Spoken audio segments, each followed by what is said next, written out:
Genèse 3,15. Je mettrai inimitié entre toi et la femme, entre ta postérité et sa postérité. Celle-ci t'écrasera la tête, et tu lui blesseras le talon. Ce verset est le cœur de toute la Bible. On peut le comparer à la colonne vertébrale du corps humain, de même que la colonne relie tous les nerfs et les muscles.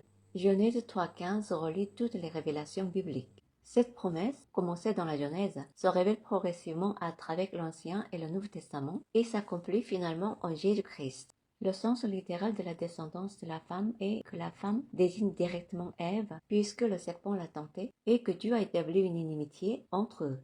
Le sens prophétique de la descendance de la femme est que la descendance de la femme désigne ultimement Jésus-Christ. Galates 4,4. Mais lorsque les temps ont été accomplis, Dieu a envoyé son Fils, né d'une femme, né sous la loi. Dans l'Ancien et le Nouveau Testament, lors de la naissance d'un enfant, on mentionne toujours le nom du Père. Mais Jésus est venu sur cette terre sans père humain, c'est pourquoi seul le côté féminin est mentionné et on parle de la descendance de la femme.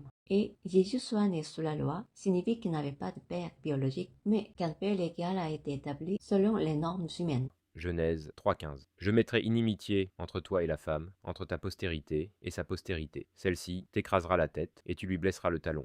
Genèse 3,15 montre le combat spirituel entre le serpent et la descendance de la femme, c'est-à-dire entre Satan et Jésus-Christ.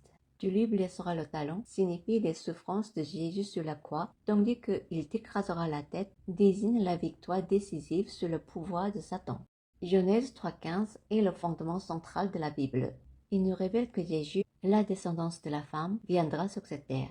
Il subira les souffrances et versera son sang sur la croix. Par ce sacrifice, il brisera l'autorité de Satan. Ainsi, l'histoire du salut se réalisera pour l'humanité et tout sera pleinement accompli.